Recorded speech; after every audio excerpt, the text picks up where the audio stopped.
নমস্কার, seven এভেক news নেটওয়ার্কে আপনাদের সকলকে স্বাগত। আর এই মুহূর্তে আমি চন্দন বসে আছি নিন্দুকের ডায়েরি খুলে। এখন ভোটের শেষ পর্বে, অর্থাৎ সপ্তমীর ভোট। ভোটটা উল্টোভাবে হলো আর কি, দশমী থেকে শুরু হয়েছিল, সপ্তমীতে শেষ হলো। তো সেই সপ্তমীর ভোটের ঠিক আগে মুহূর্তে এই নিন্দুকের ডায়েরি। আগামীকাল ভোট রয়েছে 9টি জায়গায়, আপনারা ইতিমধ্যে জানেন, কারণ ইদানিংকালে সবাই খুব খোঁজ খবর রাখছেন। একটা সময় ছিল যখন ভোট নিজের কেন্দ্র বা নিজের কেন্দ্রের খবরেও অনেকে রাখতেন না, কিন্তু এখন প্রতিটি মানুষ দেশের প্রায় প্রতিটি আসনের খবরাখবরই রাখার চেষ্টা করেন। এটা অত্যন্ত একটা ভালো লক্ষণ। সে কারণে বলি যে আমাদের ভোট রয়েছে উত্তর কলকাতা, মানে কলকাতা উত্তর, কলকাতা দক্ষিণ, যাদবপুর, জয়নগর, বসিরহাট, বারাসত, মথুরাপুর, ডায়মন্ড হারবার এবং দমদম কেন্দ্রে। সবকটি কেন্দ্রই অত্যন্ত আকর্ষণীয়। এ নিয়ে কোনো রকম কথা বলা উঠবে না, কথা বলা যাবে না। আকর্ষণের কেন্দ্রবিন্দুতে অবশ্যই থাকবে ডায়মন্ড হারবার, কারণ সেখানকার প্রার্থী হচ্ছেন অভিষেক বন্দ্যোপাধ্যায়। পাশাপাশি এটাও সত্যি যে ওই কেন্দ্রে শুধুমাত্র আমাদের লক্ষ্য থাকবে একটা দিকে, যে অভিষেক বন্দ্যোপাধ্যায়ের ভোটের হার বৃদ্ধি পায় না কমে। কারণ সবাই ধরেই নিয়েছেন যে ডায়মন্ড হারবার আর অভিষেক বন্দ্যোপাধ্যায় এই মুহূর্তে একটা, মানে বলতে গেলে পরস্পরের পরিপূরক নাম। কিন্তু ডায়মন্ড হারবারের ইতিহাসটা এমন ছিল না, কারণ আমরা জানি যে দীর্ঘদিন জ্যোতির্ময় বসু, অমল দত্ত, এদের মতন সাংসদ, শ্রমিক লাহিড়ী, এদের মতন সাংসদ কিন্তু ডায়মন্ড হারবার থেকে লোকসভায় গেছেন বামপন্থীদের প্রতিনিধি হিসেবে। কিন্তু অভিষেক বন্দ্যোপাধ্যায় আসার পর, অভিষেক বন্দ্যোপাধ্যায় যদিও 2009 লড়াই করেননি, পরবর্তী ইলেকশনের যে 14 সালের পর থেকে ওটা অভিষেক গড় বলে পরিচিত হয়ে গেছে। সেখানে এবার লড়ছেন বামফ্রন্টের প্রতিকূল। এখানেও একটা মজার ঘটনা আছে। ডায়মন্ড হারবারকে নিয়ে একটা কথা চালাচালি হচ্ছে যে নওশাদ সিদ্দিকী কার্যত এই আসনটি উপহার দিয়ে দিয়েছেন অভিষেক বন্দ্যোপাধ্যায়কে। তার বিরুদ্ধে এই অভিযোগ কী কারণ? তার বিরুদ্ধে এই অভিযোগ ওঠার কারণ হচ্ছে যে ভোটের প্রায় 3-4 মাস আগে, যখন মানে মানে একটা জল্পনা চলছে যে আগামী 2-3 মাসের মধ্যেই ভোট, তখনই নওশাদ ঘোষণা করেছিলেন যে তিনিই হবেন, তখন সংযুক্ত মোর্চা ছিল, মোর্চার মধ্যে তো পঞ্চায়েতের পর নওশাদ সিপিএম কংগ্রেসের মোর্চার মধ্যে ছিল আইএসএফ। তো নওশাদ ঘোষণাই করে দিয়েছিলেন যে আমি ডায়মন্ড হারবারে প্রার্থী হব এবং অভিষেক বন্দ্যোপাধ্যায়কে বিসর্জন দেব। এখন অভিষেক বন্দ্যোপাধ্যায়কে তিনি বিসর্জন দিতে পারতেন কিনা বা আদৌ সম্ভব ছিল কিনা সেটা অন্য প্রশ্ন। কিন্তু ডায়মন্ড হারবারের যে ভোটের অনুপাত, অর্থাৎ এই মানে এখন যেভাবে ভোট হয় আর কি, যে একটা ধর্মের ভিত্তিতে একটা ক্যালকুলেশন করা হয়, সেই ক্যালকুলেশনে কিন্তু নওশাদ যদি ওখান থেকে প্রার্থী হতেন এবং সিপিআইএম, জাতীয় কংগ্রেস বা অন্যান্য বিরোধীরা, বিজেপি বাদ দিয়ে, তারা যদি নওশাদকে সমর্থন জানাতেন, তাহলে একটা ফাটাফাটি লড়াইয়ের সম্ভাবনা অবশ্যই তৈরি হতে পারত ডায়মন্ড হারবারে। কিন্তু সেটা হলো না, কারণ মানে সবচাইতে শেষে গিয়ে যখন অন্যান্য সমস্ত কেন্দ্রের প্রার্থী ঘোষণা হয়ে গেছে এবং 10ই ফেব্রুয়ারি এই 2024 ব্রিগেডের জনগর্জন সভা থেকে ঘোষণা হয়ে গেছে ডায়মন্ড হারবারে বিজেপি তৃণমূল প্রার্থী হবেন আবার অভিষেক বন্দ্যোপাধ্যায় নিজেই। তারপরেও সমস্ত দলগুলো অপেক্ষা করছিল, বিজেপি বাদ দিয়ে, বারবার করে বলছি, যে নওশাদ সিদ্দিকী কি বলেন বা নওশাদ সিদ্দিকী তার দল কি করে, কারণ তারা প্রার্থী তালিকা ঘোষণা করছিল না। এবং শেষ মুহূর্তে এসে নওশাদ সিদ্দিকী ঘোষণা করলেন যে তিনি ডায়মন্ড হারবারে দাঁড়াতে পারবেন না, কারণ দল তাকে অনুমতি দিচ্ছে না। সমস্ত কিছু একদম যাকে বলা হয় ঘেটে গেল। এবং ঘেটে যাওয়ার পরে সেখানে সিপিএম তাদের এক তরুণ মুখ প্রতিকূল রহমানকে প্রার্থী করলেন। বিজেপি অভিজিৎ দাস ভালো প্রার্থী, হয়তো সব প্রার্থীই ভালো, কিন্তু যে লড়াইটা হওয়ার একটা সম্ভাবনা ছিল সেই লড়াইটায় খানিকটা ভাটা পড়ল। প্রথমত প্রচারের অভাব, প্রচারের সময় তারা কম পেলেন বিরোধীরা, মানে বিশেষ করে আমি বাম কংগ্রেস জোটের কথা বলছি, এবং নওশাদ সিদ্দিকী নিজের দলও ওখানে প্রচারের সময় কম পেলেন, যার ফলে এই আসনটা নিয়ে অত বিস্তারে আলোচনা করার আমাদের দরকার নেই। যাদবপুর নিয়ে আমরা ইতিমধ্যেই আলোচনা করেছি, এবং সর্বশেষ খবর যেটা আমরা পাচ্ছি আজকে সেটা হচ্ছে যাদবপুর উত্তপ্ত হয়ে উঠছে ভোটের আগে। এটা কিন্তু বিরোধীদের পক্ষে একটা লক্ষণটা কিন্তু ভালো। অর্থাৎ ক্ষমতাসীন দল, অর্থাৎ ক্ষমতাসীন বলতে আমি রাজ্যের সরকারের কথা বলছি না, যে দল সেই লোকসভা আসনে গত নির্বাচনে বিপুল ভোটে জয়লাভ করেছিলেন মিমি চক্রবর্তী, যদিও মুখ্যমন্ত্রী মমতা বন্দ্যোপাধ্যায় বলেছেন মিমি চক্রবর্তীকে যথেষ্ট সম্মান জানিয়েই তিনি বলেছেন যে প্রার্থী বাছাইয়ের ক্ষেত্রে যাদবপুরে ভুল হয়ে গেছিল, প্রত্যেকবারই হয়, কারণ এর আগে আমরা দেখেছি ওখানে কবির সুমনকে দেখেছি, মানে যাদবপুরে প্রত্যেক বছরই প্রার্থী বদল হয়েছে তৃণমূল কংগ্রেস আসার পর থেকে। সায়নী ঘোষ দাঁড়িয়েছেন, যা সায়নী ঘোষ তার বিপক্ষে তৃণমূলের যে তরুণ প্রজন্ম, যে আপনার যেটা নবযৌবন বলছে সিপিআইএম, তার অন্যতম মুখ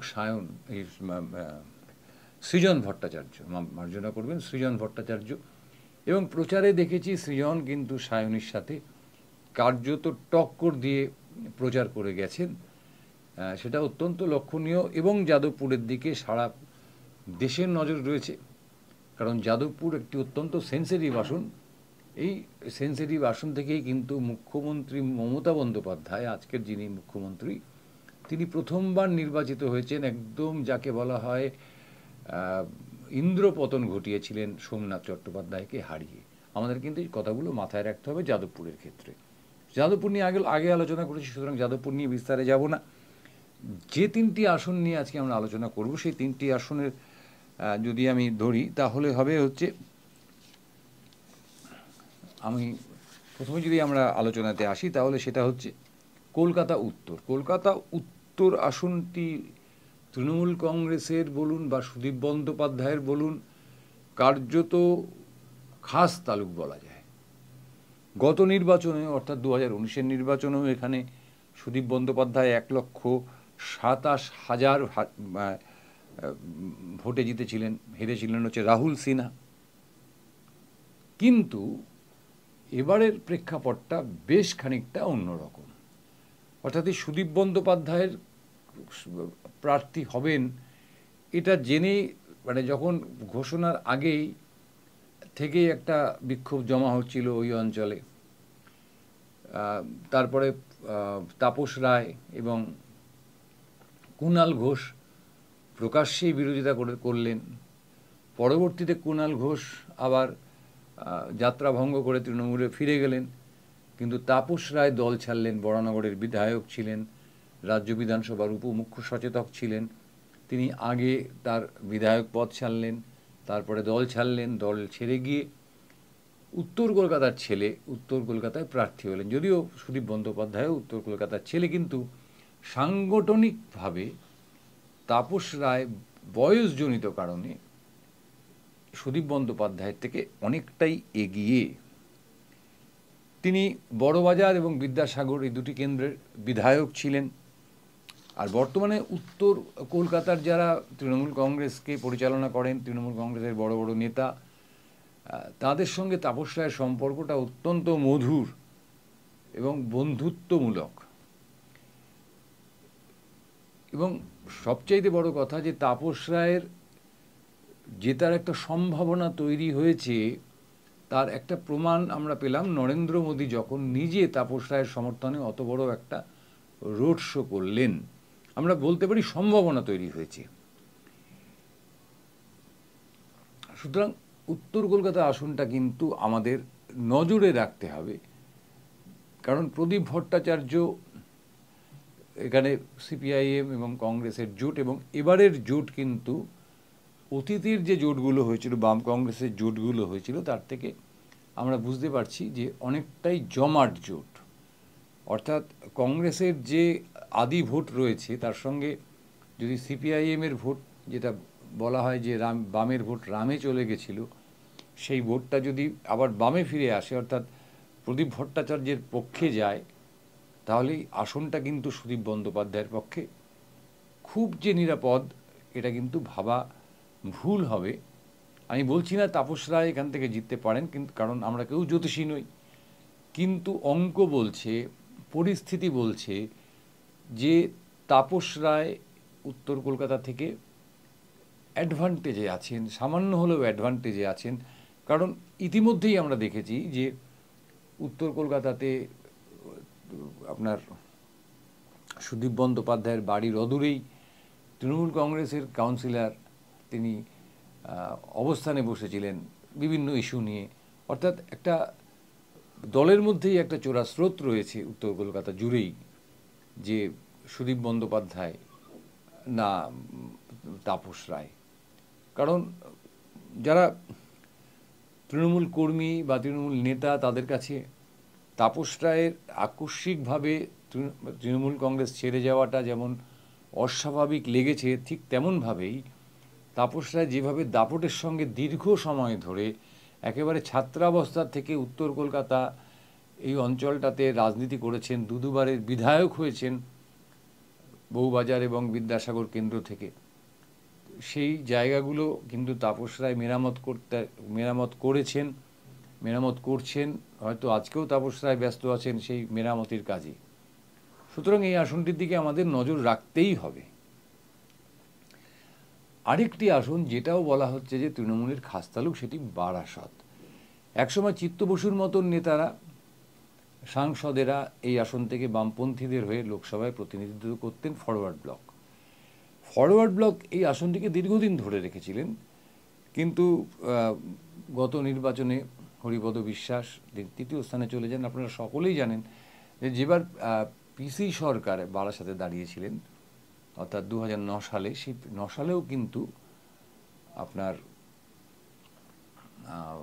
যেটাকে বলা হয় যে এই আসন থেকে কিন্তু পিসি সরকারকে 3 নম্বরে ফেলেছিলেন হরিপদ বিশ্বাস, কিন্তু গতবার আর সেটা সুযোগ হয়নি। গত 2009-এর যে বিপর্যয়, সেই বিপর্যয়ে কিন্তু সেখানে বিজেপি দ্বিতীয় স্থানে উঠে আসে। কিন্তু একটা অত্যন্ত গুরুত্বপূর্ণ বিষয় আপনাদের মাথায় রাখতে হবে, এখানে কাকলি ঘোষিদার জিতেছিলেন 1,10,000 ভোটে। কিন্তু যদি আমরা বিধানসভাগুলি ভাঙি, অর্থাৎ 7টি বিধানসভা তো, তাহলে দেখব যে জ্যোতিপ্রিয় মল্লিক, অর্থাৎ উত্তর 24 পরগনার বালুদার যে কেন্দ্র হাবড়া, সেই হাবড়া কেন্দ্রে কিন্তু কাকলি ঘোষ দস্তিদার পিছিয়ে ছিলেন 20,000 ভোটে। অর্থাৎ উত্তর 24 পরগনার এই মুহূর্তে তিনি জেলে, কিন্তু যতক্ষণ তিনি জেলের বাইরে ছিলেন সবচেয়ে প্রভাবশালী নেতা ছিলেন বালু মল্লিক, জ্যোতিপ্রিয় মল্লিক। তার কেন্দ্র হাবড়ায় কিন্তু 20,000 ভোটে পিছিয়ে ছিলেন এই তৃণমূল প্রার্থী কাকলি ঘোষ দস্তিদার। সুজিত বসুর কেন্দ্র, আরেকজন দাপুটে নেতা, দমকল মন্ত্রী, ইদানিং মুখ্যমন্ত্রীর সঙ্গে তাকে সর্বত্র দেখা যাচ্ছে, সেখানেও কিন্তু কাকলি পিছিয়ে ছিলেন প্রায় 18,000 ভোটে। এগুলো আমাদের মাথায় রাখতে হয়, কারণ যখন আমরা ভোট নিয়ে আলোচনা করি শুধুমাত্র প্রচার দেখে, শুধুমাত্র জাঁকজমক দেখে, কোথায় মিঠুন গেলেন, কোথায় দেব গেলেন, কোথায় নরেন্দ্র মোদী গেলেন, কোথায় মমতা বন্দ্যোপাধ্যায় গেলেন, কোথায় অভিষেক বন্দ্যোপাধ্যায় গেলেন বা গেলেন না, সেই সমস্ত কথা মাথায় না রেখে আমাদের অঙ্ক কষতে হয়। সুজিত বসুর কেন্দ্র কিন্তু এটা পিছিয়ে ছিলেন 18,000 ভোটে। বারাসত বিধানসভা কেন্দ্রে তিনি এগিয়েছিলেন মাত্র 3,000 ভোটে। অশোকনগর এগিয়েছিলেন 12,000 ভোটে। আর দেগঙ্গা, মুসলিম অধ্যুষিত অঞ্চল, সংখ্যালঘু অধ্যুষিত অঞ্চল, সেইখান থেকে 74,000 ভোটের লিড পেয়েছিলেন কাকলি ঘোষ দস্তিদার। তো এইখানে একটা মুশকিল হয়ে গেছে যে এই যে মুসলিম ভোট, যেটা তৃণমূল কংগ্রেসের একেবারে যাকে বলা হয় মানে পেটেন্ট হয়ে যাচ্ছিল, যে সংখ্যালঘু ভোট মানেই মমতা ব্যানার্জির আস্তিনে ঢুকে যাবে, মমতা ব্যানার্জির ভোট বাক্সে গিয়েই পড়বে। আমরা দেখেছি যে গত পঞ্চায়েত নির্বাচনে অদ্ভুতভাবে কংগ্রেস, সিপিএম এবং সংযুক্ত আপনার আইএসএফের যে সংযুক্ত মোর্চা, সেই মোর্চার ভোট আমি মানে পঞ্চায়েত ভোট নিয়ে বিরোধীদের যে মানে একেবারে বিশাল অভিযোগ, এটা তো অস্বীকার করার কোনো কারণ নেই যে পঞ্চায়েত ভোটটা ঠিকঠাক হয় না। সে সিপিএমের আমলেও বাম আমলেও হয়নি, তৃণমূলের আমলেও হয় না। সেখানেও কিন্তু আমরা দেখতে পাচ্ছি যে পঞ্চায়েত ভোটে বাম, কংগ্রেস এবং আইএসএফ যে জোট ছিল, সেই জোট কিন্তু পঞ্চায়েত ভোটে তার আগের ভোটের নিরিখে, অর্থাৎ বিধানসভা নির্বাচনের নিরিখে বিজেপিকে পিছনে ফেলে দিয়েছিল এবং সারা রাজ্য জুড়ে দ্বিতীয় স্থানে অর্থাৎ উঠে এসেছিল বাম, কংগ্রেস এবং আইএসএফ জোট। তার মানে আইএসএফের একটা শক্তি কিন্তু কাজ করেছিল পঞ্চায়েত ভোটে, যেখানে 7.5% ছিল ভোটের হার বিরোধীদের, সেখানে সেই ভোট গিয়ে দাঁড়িয়েছিল 20%, এই মাফ করবেন 23% খানিক বেশি, বিজেপির থেকে সামান্য বেশি। বিজেপি 22% মতন ভোট পেয়েছিল। সুতরাং এই জায়গাতে যে আমরা যেখানে আলোচনা করছি যে বারাসাতে সবচেয়ে বেশি মার্জিন দিয়েছিল দেগঙ্গা, সেই দেগঙ্গাতে কিন্তু মুসলিম ভোট, যদি এই আসনে আইএসএফ প্রার্থী দিয়েছেন এবং ফরওয়ার্ড ব্লকও তাদের প্রার্থী বদল করেছেন, জনপ্রিয় নেতা সঞ্জীব চট্টোপাধ্যায়কে এখানে প্রার্থী করা হয়েছে, বিজেপি নেতা স্বপন মজুমদার, তিনি যথেষ্ট পরিচিত, পাশাপাশি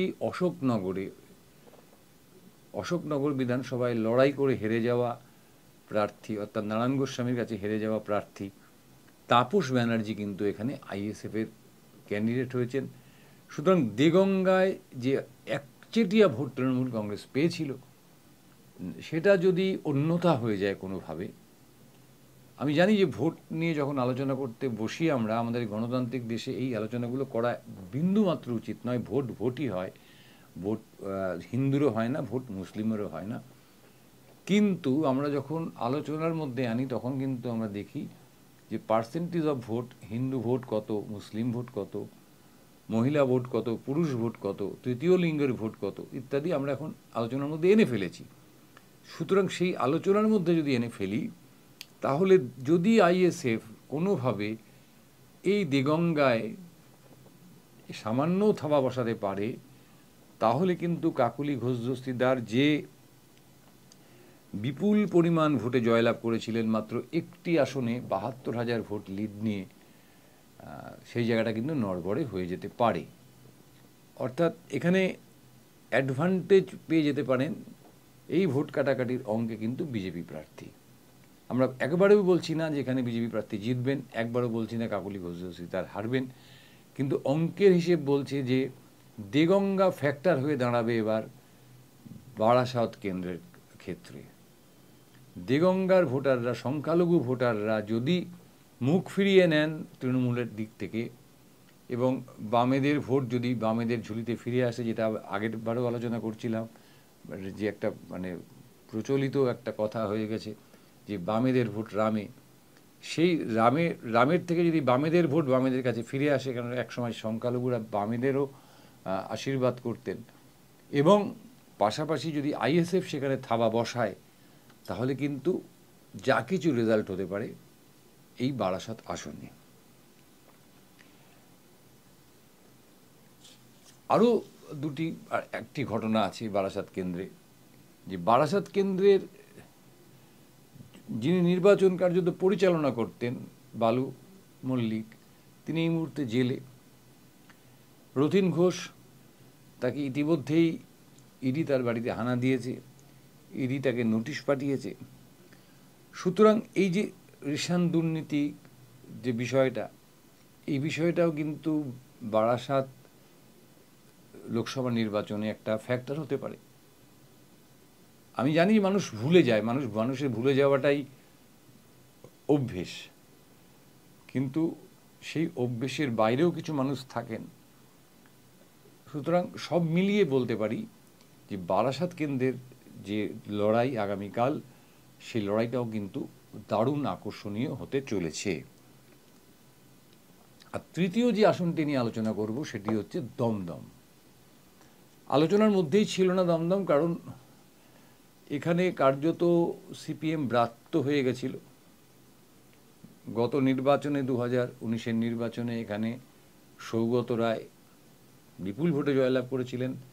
সিপিআইএম 3 নম্বর জায়গায় চলে গেছিলেন। নেপালদেব ভট্টাচার্য এখানে প্রার্থী ছিলেন। নেপালদেব ভট্টাচার্য কিন্তু ধারে ভাড়ে সুজন চক্রবর্তীর চাইতে কম ছিলেন না, কিন্তু আমরা দেখেছিলাম শ্রমিক ভট্টাচার্য তিনি উঠে এসেছিলেন দ্বিতীয় স্থানে। যদিও প্রচারের ধারভার কিন্তু গতবার বিজেপির থেকে শ্রমিক ভট্টাচার্যের অনেক বেশি, এবারের মানে বিজেপির যে প্রচারের ধারভার তার থেকে শ্রমিক ভট্টাচার্যের প্রচারের ধারভার কিন্তু অনেক কম ছিল। কিন্তু সিপিএমের সুজন চক্রবর্তী যেই প্রার্থী হয়ে গেলেন, তখনই কিন্তু সমস্ত হিসেবটা গোলমাল হয়ে গেল। এখানে তৃণমূল কংগ্রেস তো সৌগত রায়কেই প্রার্থী করেছেন, 3 বারের সাংসদ, এবং প্রচার করা হয় দেশের অন্যতম সেরা সাংসদ। একবার তিনি সেই পুরস্কারটাও পেয়েছেন, অর্থাৎ এই যে সেরা সাংসদের, তার পাণ্ডিত্য নিয়ে কোনো প্রশ্নই নেই। তবে এবারের নির্বাচনে মনে হচ্ছে যে সৌগত রায়ও একটু আনমাইন্ডফুল, একটু অন্যমনস্ক হয়ে রয়েছেন। কারণ গত 3টে নির্বাচনে আমরা দমদমে সৌগত রায়কে দেখেছি। সৌগত রায়কে এরকম অগোছালো নির্বাচন প্রচার করতে আমরা কখনো দেখিনি। আমরা সৌগত রায়কে অন্যমনস্কভাবে প্রচার করতে কখনো দেখিনি, যেটা এবার আমরা দেখেছি। পাশাপাশি শিলভদ্র দত্ত প্রার্থী হিসেবে, লোকসভার প্রার্থী হিসেবে নতুন হলেও তিনি দুবারের বিধায়ক তৃণমূল কংগ্রেসের ব্যারাকপুরের। তারপরে উনি তৃণমূল কংগ্রেস থেকে ছেড়ে বিজেপিতে যোগদান করেন এবং খড়দহ বিধানসভায় দাঁড়িয়ে কাজল সিনহার কাছে পরাস্ত হন। পরবর্তীতে উপনির্বাচনে আর দাঁড়াননি, এবার একদম সরাসরি লোকসভার টিকিট তার পকেটে। আইনজীবী, কিন্তু তাকেও দেখা যাচ্ছে যে তার প্রচারেও কোথাও কোথাও খামতি রয়ে যাচ্ছে। যেমন ধরুন আগরপাড়াতে আমরা একটা সভা আপনাদেরকে দেখিয়েছি, আগরপাড়াতে শুভেন্দু অধিকারী এলো, কিন্তু সেই প্রচারে আমরা শিলভদ্র দত্তকে পেলাম না। অর্থাৎ উনি কি কোথাও একটা আজ পাচ্ছেন যে না, মানুষ, দমদমের মানুষ অন্তত পক্ষে বিজেপির পক্ষে থাকছে না, এবং সেই আঁচটা কি কেন্দ্রীয় স্তরেও পৌঁছেছে।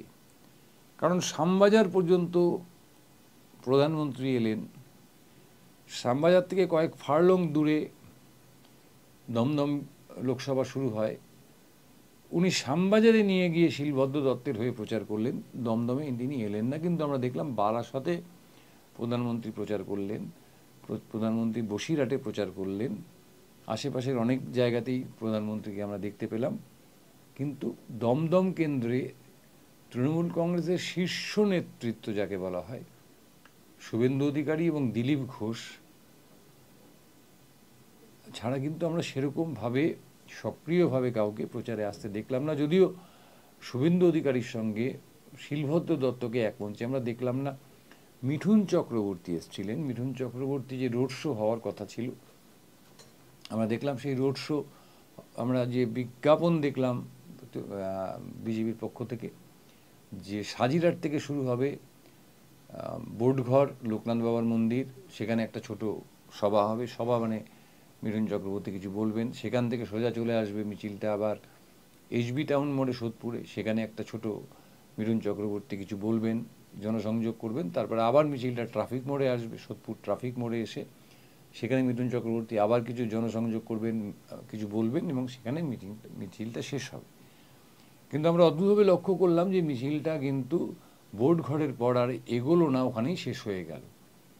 এই যে সমস্ত নেগেটিভিটিগুলো আমরা খেয়াল করছি, তাতে কিন্তু আমার মনে হচ্ছে যে মমতা বন্দ্যোপাধ্যায় কালকে উল্লেখযোগ্যভাবে একটা কথা বলেছেন, যেটা মানে মমতা বন্দ্যোপাধ্যায় অনেক কথাই আমাদের মনে হয় যে উনি ঠিক বলছেন না, কিন্তু এখানে কি সত্যি সত্যি রামেরা বামেদের কাছে হাল ছেড়ে দিয়েছে? কারণ বামেদের ভোট, আমি একদম হিসেব দিয়ে বলছি আপনাদের, বামেদের ভোট 2009 সালে কমে গেছিল প্রায় 16%। সৌগত রায় হারিয়েছিলেন প্রায় 5%-এর বেশি ভোট। এই টোটাল ভোটটা গিয়ে কিন্তু যোগ হয়েছিল রামেদের ঝুলিতে, অর্থাৎ বিজেপির ঝুলিতে। তো সুজন চক্রবর্তীর যে প্রচারের ঢেউ, সুজন চক্রবর্তীর প্রচারে যে মানুষের সাড়া, হ্যাঁ জানি এখানে সুজন চক্রবর্তীর সমর্থনে ইদানিংকালে, আমি সেটা এই আলোচনাটা একটু পরে করি, সুজন চক্রবর্তীর সমর্থনে সিপিএমের সর্বোচ্চ নেতৃত্ব যাদের বলা হয় তাদের মধ্যে অনেকেই এসছেন, আবার অনেকেই আসেননি। এটা স্ট্র্যাটেজি এবার সিপিএমের, সেটা নিয়ে আমি একটু পরে আলোচনা করি। তাতে কোথাও যেন মনে হচ্ছে যে রামেরা বোধহয় বামেদের কাছে আত্মসমর্পণ করছেন, অর্থাৎ তারা যে 15%-র বেশি ভোট বামেদের থেকে পেয়েছিলেন, একেবারে স্ট্রেট কাট হিসেব বলছি আমি, বামেদের ভোট কমলো, রামেদের ভোট বেড়ে গেল। ওদিকে সৌগত রায়ের ভোট খানিক কম কমলো, সেই ভোটটাও যোগ হলো রামেদের খাতায়। কিন্তু এবছরের পরিস্থিতি, 5 বছরে যে পরিস্থিতি বদল হয়েছে এবং ইনসাফ যাত্রার মধ্য দিয়ে বামেদের যে পুনরুত্থান, সেই পুনরুত্থানে কি ওনারা মনে করছেন, এটা বিশ্বাস করা শুরু করেছেন যে বামেদের প্রায় 16% ভোট আমরা পেয়েছিলাম, সেটা বোধহয় এবার আর পাওয়া যাবে না? তার জন্যই কি হীনমন্যতা? জানি না, আমরা সেটা জানি না। কিন্তু এখানে সুজন চক্রবর্তী যেভাবে তার প্রচারকে সাজিয়েছেন, তার প্রচারে আমরা দেখতে পেয়েছি যে বামেদের এখনকার যে মুখ, এইবারে সেই আলোচনাটায় আসি, যে সেই মুখ প্রত্যেকে হাজির হয়েছেন এবং তার সঙ্গে যেটা যুক্ত হয়েছে যে সৌগত রায়, আমি যদি উপনির্বাচন, খড়দার উপনির্বাচনটাকে বাদ দিয়ে হিসাব করি, কারণ উপনির্বাচনের ফলাফল সবসময় শাসক দলের পক্ষে যায় এবং সেটা বিপুল অঙ্কের ব্যবধান হয়, এটা একেবারে পরীক্ষিত। তাহলে দেখা যাবে যে খড়দহ যে বিধানসভা কেন্দ্র, সেখানে গত নির্বাচনে বিজেপি প্রার্থীর থেকে, বিজেপি প্রার্থী যেহেতু দ্বিতীয় স্থানে ছিলেন শ্রমিক ভট্টাচার্য, মাত্র 1250 ভোট বেশি পেয়েছিলেন সৌগত রায়। দমদম উত্তর বিধানসভায় সৌগত রায় এগিয়েছিলেন মাত্র 5000 ভোটে। পানিহাটিতে তৃণমূল কংগ্রেস সৌগত রায় এগিয়েছিলেন 9000 ভোটে। কামাহাটি এবং বরানগর এই দুটো জায়গায় গিয়ে 18000 এবং 15000 ভোটে এগিয়ে গিয়ে যেতে পেরে সৌগত রায় কিন্তু একটা সম্মানজনক ভোটের ব্যবধানে জয়লাভ করতে সমর্থ হয়েছিলেন। দমদম বিধানসভাটা আমার বলা হয়েছিল না, দমদমেও কিন্তু সৌগত রায়ের ব্যবধান ছিল মাত্র 5000 ভোটের। তো সেইখানে দাঁড়িয়ে আমরা যদি এবারের আলোচনাটা করি, তাহলে দেখব যে কামাহাটিতে গত লোকসভা নির্বাচনের পর এবং 21 সালে বিধানসভা নির্বাচনের পরে বিধায়ক মদন মিত্র এবং সৌগত রায়ের যে সম্পর্কটা, সেটা প্রকাশ্যে চলে এসছে। সেই সম্পর্কটাকে মোটেও রাজনৈতিকভাবে সুস্থ বলা যায় না। আমাদের মাথায় রাখতে হবে যে মদন মিত্র একটা ক্রাউড পুলার নেতা, সিপিএমে ছিলেন যেরকম আমাদের ওনার নাম হচ্ছে সুভাষ চক্রবর্তী। যাই হোক, তিনি প্রচুর মানুষ জোগাড় করে ফেলতে পারেন। সেই মন্ত্রী কিন্তু কার্যত তাকে প্রচারেই দেখা গেল না। তিনি অসুস্থতা একটা তার কারণ, কিন্তু অসুস্থতা কাটিয়ে একবার গা ঝাড়া দিয়ে বেরিয়ে আবার কিন্তু তিনি তার শিবিরে ঢুকে গেলেন। টুকটাক দু একটি ইন্টারভিউ দেওয়া ছাড়া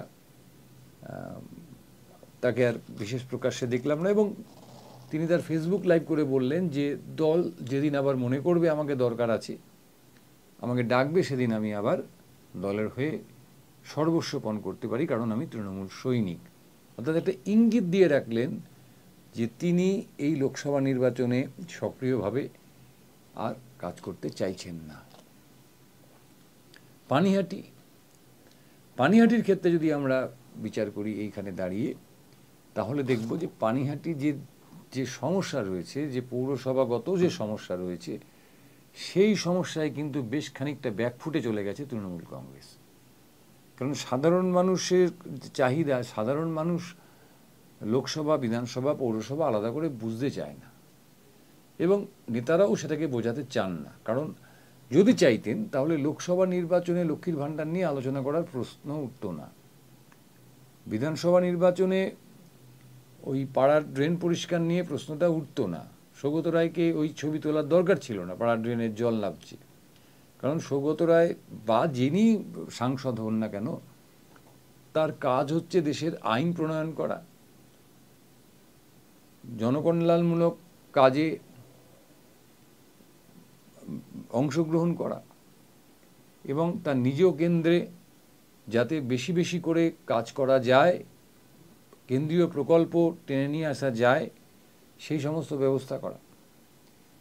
কিন্তু রাজনীতিবিদরাই লোকসভা নির্বাচন বলুন আর পৌরসভা নির্বাচন বলুন মানুষের কাছে গুলিয়ে দিয়েছে। সুতরাং এই যে পানিহাটির যে সমস্যার কথা আমি আলোচনা করলাম, এটা লোকসভা নির্বাচনই হওয়া উচিত ছিল না।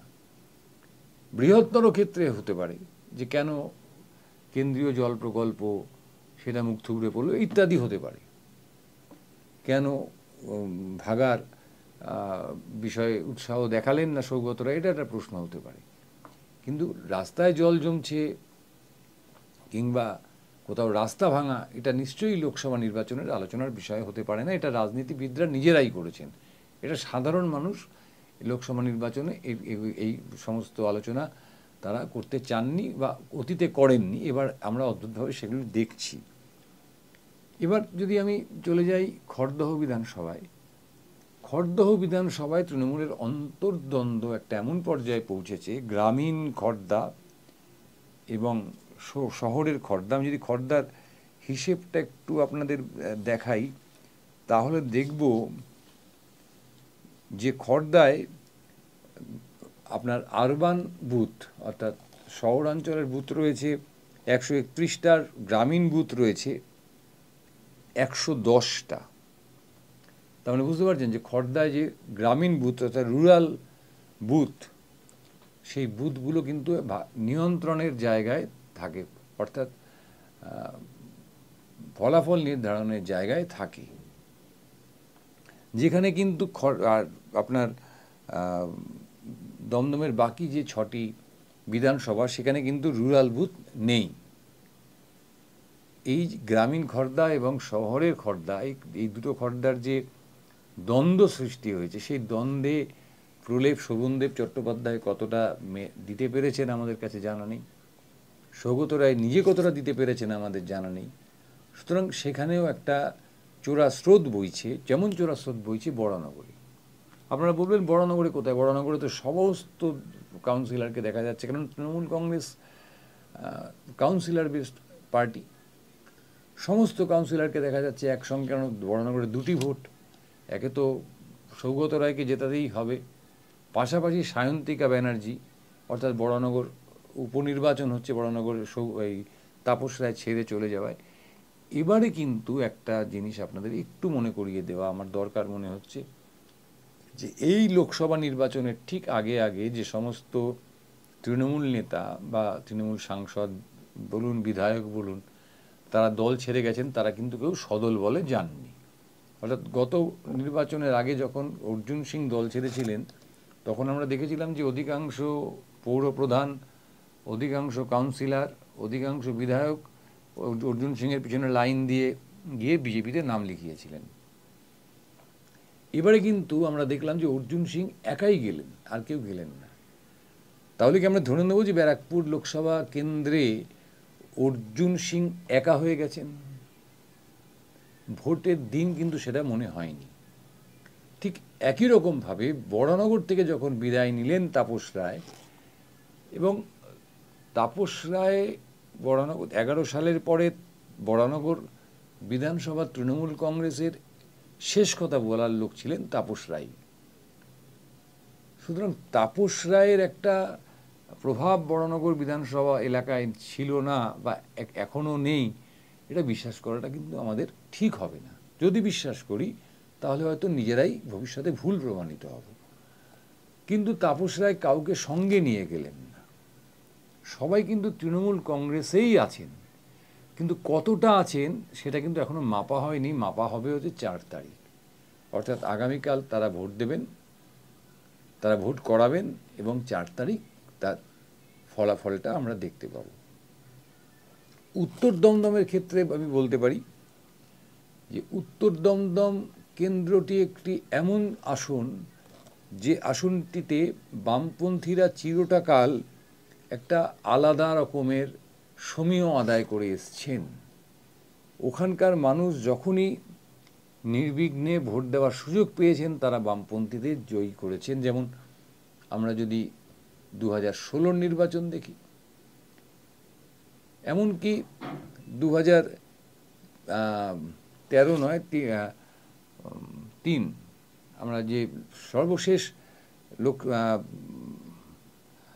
আমরা 23-এ হয়েছে, 23-এর 5 বছর যদি আমরা পিছিয়ে যাই, 18 সালের যে পৌরসভা নির্বাচন হয়েছে, সেখানেও কিন্তু বামেদের অভিযোগ বা কংগ্রেসের অভিযোগ বা বিরোধীদের যে অভিযোগ যে বিপুল পরিমাণে কারচুপি হয়েছে, গুন্ডামি হয়েছে ইত্যাদি হয়েছে, তা সত্ত্বেও কিন্তু অন্যান্য পৌরসভাগুলোর মতন একেবারে বিরোধী শূন্য পৌরসভা গঠন করতে পারেনি তৃণমূল কংগ্রেস উত্তর দমদমে। সেই জায়গায় দাঁড়িয়ে উত্তর দমদমে যেমন সিপিএমের একটা দাপট রয়েছে, সিপিএমের একটা প্রভাব রয়েছে, পাশাপাশি সুজন চক্রবর্তী প্রার্থী হওয়ায় তারা বাড়তি অক্সিজেন পেয়েছেন। এই মোটামুটি একটা ইকুয়েশন। দমদম কেন্দ্রটা বাকি রয়ে যাচ্ছে, কিন্তু দমদম কেন্দ্র আমি বললাম যে দমদম কেন্দ্রেও কিন্তু মাত্র আপনার 5,000 ভোটে লিড ছিল সৌগতবাবুর, যেটা মোটেও নিরাপদ লিড নয়। সেখানেও একটা দ্বন্দ্ব তৈরি হয়েছে, কারণ দীর্ঘদিন, আজকে ধরুন 12 বছর 13 বছর ধরে একটা দল যখন ক্ষমতায় থাকে, তখন সেটা রেজিমেন্টের দল যদি না হয়, তার মধ্যে অনেক আগাছা তৈরি হয়, সে আগাছা সাফ করতে হয়। সেই রেজিমেন্টের দল তো তৃণমূল কংগ্রেস নয়, এটা তো অস্বীকার করার কোনো জায়গা নেই। সুতরাং এই সমস্ত অঙ্কের শেষে আমাদেরকে বলতে হয় যে এই 3টি আসনেই, 3টি কেন বলবো, যাদবপুরকেও ধরে নিতে হবে। যাদবপুরের আলোচনা যেহেতু আমরা আগের দিন করেছি, সুতরাং আমরা আজকের আলোচনার মধ্যে সেটাকে আনলাম না। 4টি আসনেই কিন্তু লড়াই জবরদস্ত, এবং যে কেউ যে কোনো মুহূর্তে জয়লাভ করতে পারে। সে তৃণমূল হতে পারেন, বিজেপি হতে পারেন, বা বাম কংগ্রেসের জোট প্রার্থী হতে পারেন। যদিও উত্তর কলকাতায় লড়াইটা কিন্তু সীমিত থাকবে বিজেপির সাথে তৃণমূল কংগ্রেসের। বাকি সব জায়গায় যে বাইনারিটা তৈরি করার চেষ্টা হয়েছিল নির্বাচনের আগে, অর্থাৎ দ্বিমুখী তত্ত্ব, সেই তত্ত্বটা ভেঙে বামেরা বা বাম কংগ্রেস জোট কিন্তু প্রবলভাবে লড়াইয়ে রয়েছেন। আর সব শেষে যে কথাটা বলবো, যে এবার বামেরা প্রচারের যে একটা নতুন স্টাইল গ্রহণ করলেন, সেটা কিন্তু বোধহয় বামেরা যদি 2021-এও গ্রহণ করতে পারতেন, তাহলে তাদের শূন্য হয়ে যেতে হতো না। সেটা হচ্ছে যে এই পক্ককেশ, মানে সুজন চক্রবর্তীর তো অকাল পক্কতা, এটা তো মানে আপনার সৌগত রায়ও বলেছেন, মদন মিত্রও বলেছেন যে বয়সের থেকেও পাকা বেশি, তাই ওর চুলটা পেকে গেছে। সুতরাং সুজন চক্রবর্তীকে যদি বাদ দিয়ে আপনারা হিসেব করেন, তাহলে দেখুন এবার বিমান বসু থেকে শুরু করে সূর্যকান্ত মিশ্র, প্রচারের যে মূল মুখ কেউ নন, কেউ নন। প্রচারের মুখ করা হয়েছে মীনাক্ষী মুখার্জিকে, প্রচারের মুখ করা হয়েছে দীপশিতাকে, প্রচারের মুখ করা হয়েছে সায়নদীপকে, প্রচারের মুখ করা হয়েছে সৃজনকে, সায়নকে, আমরা হাওড়ার প্রার্থী তাকে। অর্থাৎ এই যে নতুন প্রজন্ম, ধরুন এই বছর যারা ভোট দেবেন, যারা নতুন ভোট দেবেন, যাদের বয়স 18 থেকে 28-এর মধ্যে,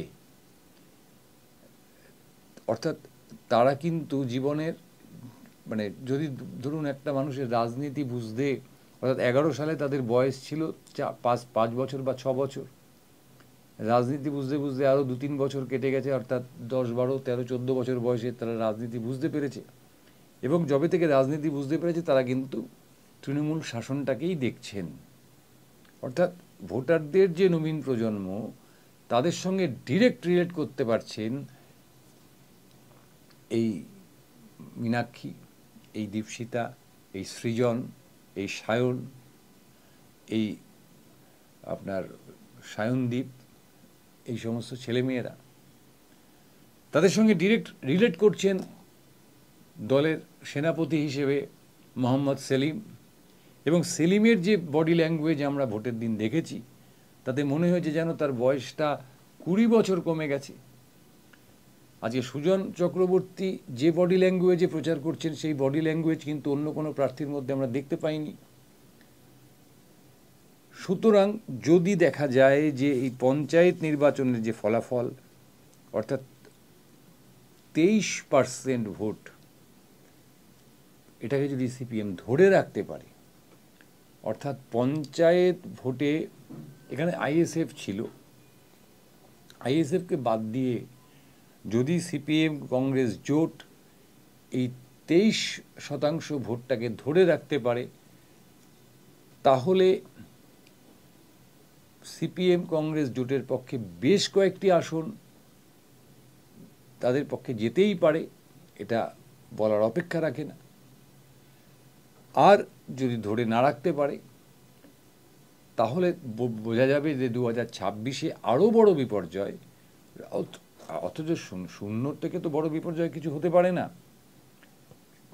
কিন্তু 2026-এর কথা মাথায় রেখে 2024-এর অঙ্ক সাজিয়েছেন বামপন্থী নেতারা, এবং একটা যুব ব্রিগেডকে তারা মুখ করেছেন, এবং তারা নিজেরা পেছন থেকে যা করার করছেন, তারা কিন্তু সামনেও আসছেন না। বিমান বসু, সূর্যকান্ত মিশ্রর মতন যারা অভিজ্ঞ নেতা, গত 21-এর নির্বাচনেও যারা মুখ্য বক্তা ছিলেন, তারা কিন্তু এবার নির্বাচনে সেভাবে মুখই তাদের দেখা যাচ্ছে না। তারা নেতৃত্ব দিচ্ছেন পেছন থেকে, সামনের ব্রিগেড লড়াই করছে।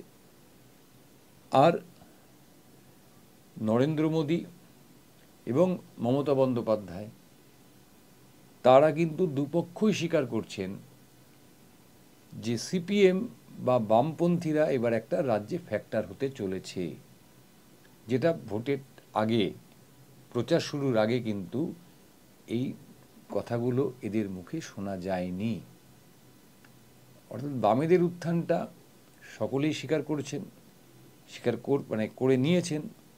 মমতা বন্দ্যোপাধ্যায় স্বীকার করেছেন যে দমদমের ক্ষেত্রেই আমি যদি বলি, তিনি বলেছেন যে বামে এবং রামে একটা আন্ডারস্ট্যান্ডিং হয়ে গেছে। আমি কোট আনকোট শব্দটা বলছি, যে বামেরা নাকি দমদম আসনটা ছেড়ে দেবে তৃণমূলকে, এই মার্জনা করবেন বিজেপিকে, এবং বিজেপি নাকি বরানগর বিধানসভা আসনটি ছেড়ে দেবে সিপিআইএমকে। আমি জানি না এটা কতটা সত্যি। আবার উল্টো দিকে যে নরেন্দ্র মোদী কখনোই এ রাজ্যে এসে সিপিএমের নাম গন্ধ করতেন না, তিনি কিন্তু যথেষ্টই গালমন্দ করছেন এই মুহূর্তে দাঁড়িয়ে বামেদের। সুতরাং বামেরা যে একটা ফ্যাক্টর হয়ে দাঁড়িয়ে গেল, অর্থাৎ 23-এর পঞ্চায়েতের পরে যে ভোটের মার্জিন বাড়িয়ে আইএসএফকে সঙ্গে নিয়ে, এটাকে সবসময় স্বীকার করতে হবে, আইএসএফকে সঙ্গে নিয়ে মার্জিন বাড়িয়ে 23% ভোটে চলে যাওয়া এবং বিজেপিকে তৃতীয় স্থানে ঠেলে দেওয়া, এটা কিন্তু একটা বড় ফ্যাক্টর হয়ে গেছে।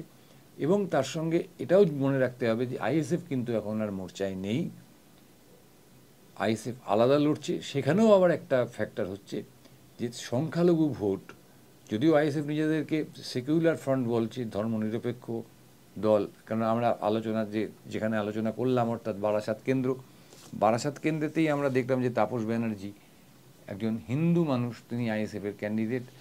সুতরাং আইএসএফের দাবি উড়িয়ে দেওয়া যায় না, অন্ততপক্ষে কাগজে কলমে তো উড়িয়ে দেওয়া যায় না। সব মিলিয়ে যে পরিস্থিতি দাঁড়িয়ে রয়েছে তাতে কিন্তু আগামীকালের ভোট অত্যন্ত আকর্ষণীয় হতে চলেছে। এবং সেই আকর্ষণ কোন পর্যায়ে পৌঁছয় সেটা যদি আমরা বুঝবার চেষ্টা করি, তাহলে কিন্তু আমাদের অপেক্ষা করতে হবে 4 জুনের জন্য।